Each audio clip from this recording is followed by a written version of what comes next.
Hi, Tile from Infidelity here. Today we're going to, well, I'd like to call it disassemble, but it's really more deconstruct. The Bose SoundWear companion speaker. This goes around your neck. And there's a whole nother video on a review of it. On this review, in this piece of video, I'm just gonna take it apart to see what's inside, because I was curious. It has some interesting features, which are these associated with these two little ports right here. The speakers on either side are have the sound out of the rear of the speaker goes into a tube that goes all the way around the headband and then comes out this port on this side, and this speaker has a tube that goes all the way around the headband on that side and comes out that port. And you can see this one's on the outside and this one's on the inside.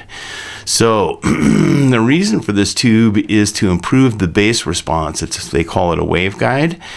And I think it actually does some other things too, but we'll leave that for the actual video review, and we won't talk about that in particular on this deconstruction.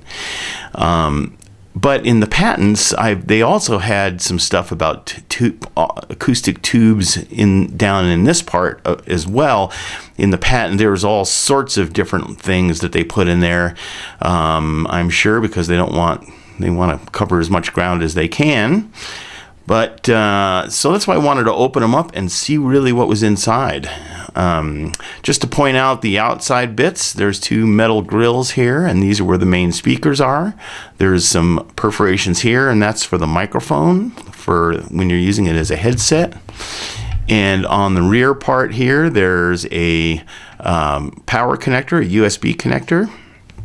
And there are also some bumps in the molding for these switches. To run the volume up and down and turn the Bluetooth on and off, etc. Oops. Yeah, I turned it on. Okay, so this one's still working. The other one certainly isn't anymore. So we're going to take a look at what is inside this thing, because as you can see, there's like these ribbed features, and this tube, the two acoustic waveguides around the back are flexible enough that you can kind of Gumby this thing into shape, and it holds its shape fairly well as you move it around, so you can make it more comfortable on your neck. So that's a really cool feature, and I was curious as to how they built a product that appears to be really sturdy and then yet was still flexible like that. So we'll take a look at that. Well, I'll also mention at this point that the two end modules are different, and you can kind of see that this seam here is an actual seam of some sort. And so I wanted to look into that and how that part was built. There are some X-ray photographs on the web, and I'll show you one of those right now. And you can see in the photo that the tubes around the end and so on and so forth, and then the electronics. And if you look carefully, right on the edge of the speakers where that join is between the neckband and the end modules, looks like there's 4 screws. And I thought, well, maybe if I can get to those, I can take it apart. Well, no. This thing is put together very, very sturdily. There's only one weak point. They show it in the manual, and I'll show it to you here. It's not a very weak point either, but at any rate, one thing you can notice is if you push on this, let's see if I can get the right angle here. If I push on this, you can see that it's a skin over a plastic molding of some type. So this is not molded on. This is like a sock, including the grill, which is molded to this or adhered to it somehow, that goes over here and is probably glued at the end when they do the final assembly of it. But it's a little different. This part, however, is really an interesting piece of molding. So we'll take a look at that. Yeah. Quite a bit, probably not in warranty anymore, I wouldn't think. Anyway, so what I did, pretty obviously, as I hacked away at this thing, and boy, there is only one way to take it apart and get it like this, and that's to hack away at it, because this is an overmolding, what appears to be some sort of silicon material, and it is super duper sturdy. That is for sure. So what's in here is there's a metal bar on either end, and I'll show you where that attaches to the module. And this piece right here is the weak point. If you reef around too much on those end bits, there's a chunk of glue that holds this to the inside of the end module assembly, and it's quite a good epoxy of some sort. I couldn't cut into it or anything like that, but I could break this out of it eventually. This is a piece of mild steel, and it takes its shape and moves around just fine, but it's a piece of mild steel here with a maybe a PVC or something sleeve over it, and all the wires go through that sleeve, and they are bundled in their own as a cable set with its own insulator over it. So it's nice mechanically. The only thing in this tube is this metal bar, this steel bar, and this insulated chunk of cables that they no doubt especially make for this particular product. But and then, so it's the steel that gets it to keep its shape, and then all along this undermolding there are these little plastic molded pieces that can come off, and they have the inside of the two tubes, and then they give it some strength and shape, have the right strength and shape when they're attached. So probably what happens is they stick the metal bar through and the cable through this sleeve, and then they put all the little bits and pieces on it, all these vertebrae, I guess would be one word for it, and then they probably have a tool that goes into these slots, and then they can feed all the way through to get it to hold its shape. I don't know if that's metal.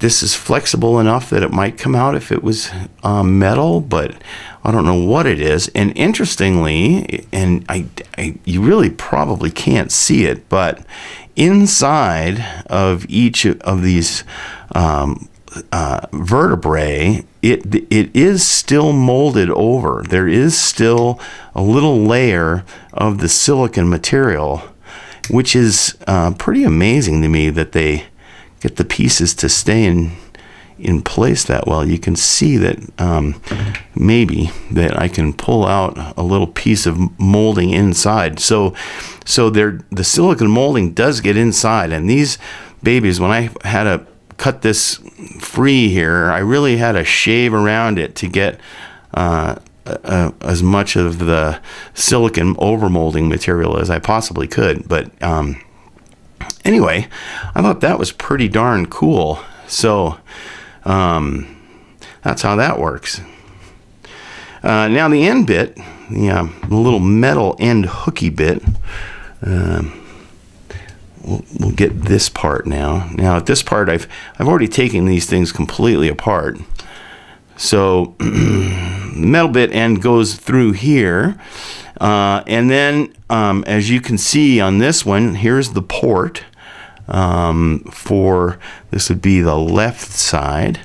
So here's the port on top, and it's probably very difficult to see for you, but there is a rubber piece in there that comes from the inside of this housing to make it shaped in that way on the end with a scoopy shape on the inside. It's even a different color. It's a blacker material.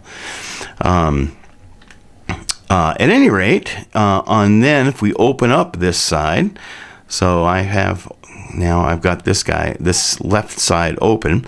You can see here's the driver. It's, I don't know, 3mm or 30mm driver across here, so and it has a surround on it, so it's a nice stiff dome in here. And inside here is the speaker enclosure, and you can see that it's completely enclosed around the edge, and it has a nozzle here that fits into on the inside here. You can see this little screen right here and heads off down the tube.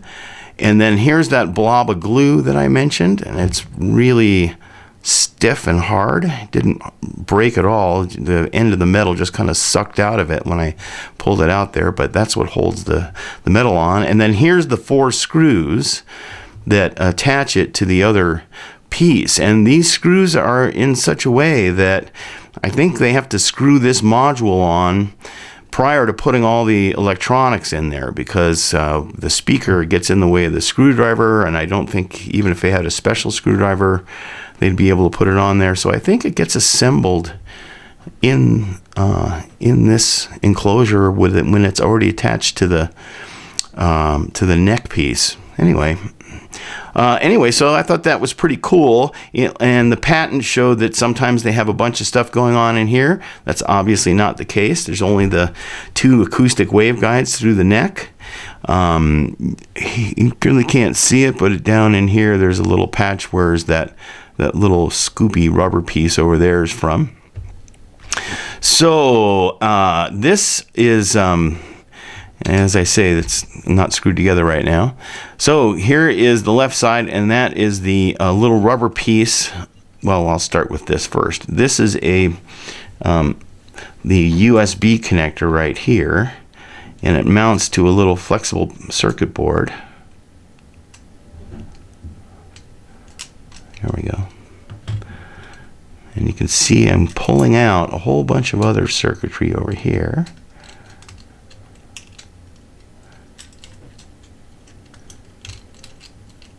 Meh. Well, we'll just take this board out because there's a little adhesive on it. So there's the housing, the inside of the housing. Here's the flexible circuit board. This is the power input, and there may be regulator chips, I don't know. These are the 2 buttons for the, this is going to be the left side, so this is the power on button and the Bluetooth start button, and then these are little strips of LEDs, and so this is the power LED, the connected LED for the Bluetooth, and then these are the power LEDs, so it shows you the power level when it's on. And then this little flexible circuit board goes into this little connector right here. It's a very fine pitched small connector. I should get a pokey thing out. This is the main circuit chip. It is the now I'm going to forget the number, but it's the newest Qualcomm chip.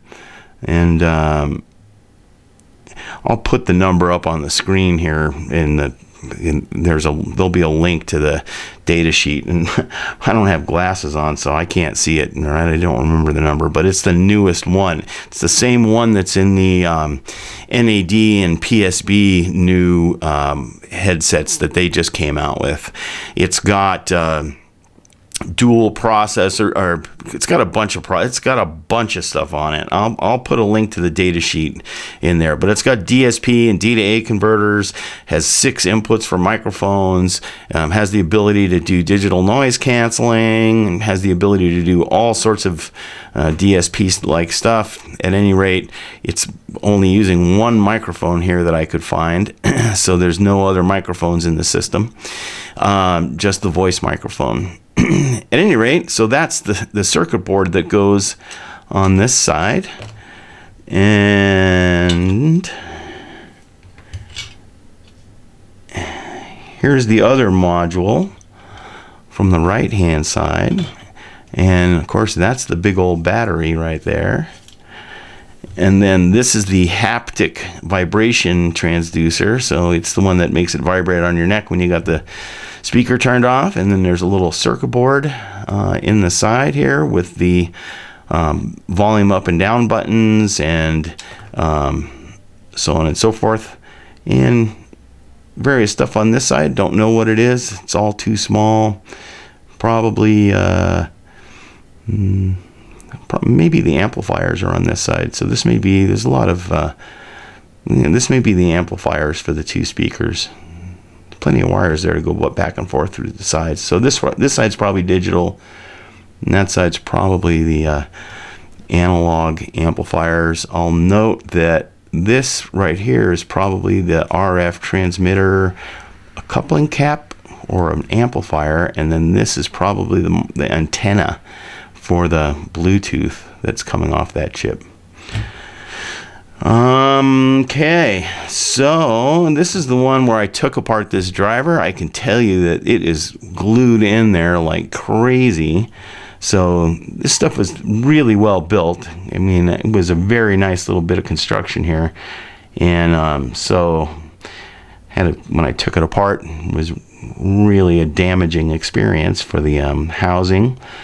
But I can tell you that it's a tough housing. I was really corking on it, and it came through just fine. So here's the magnet. It's pretty heavy. There's the port on it for the back side, and then the voice coil, of course, right here, and the diaphragm can move up and down like that. And it seems like it's got quite a bit of travel. And if it's going to have any kind of bass response, I did measure bass response down to 70 hertz fairly strongly. I mean, on a level, it did dive off rapidly after that, but it was fairly good to 70 hertz, which is about what you could expect for a good book shelf speaker, a desktop speaker. So that's pretty good. And I've hooked up my signal generator so that we could see this guy in action.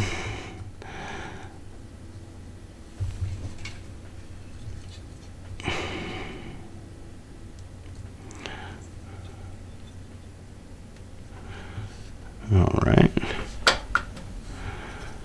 So this is a very low frequency, couple of hertz, and you can see it going in and out. It's the max on my generator is not very high, but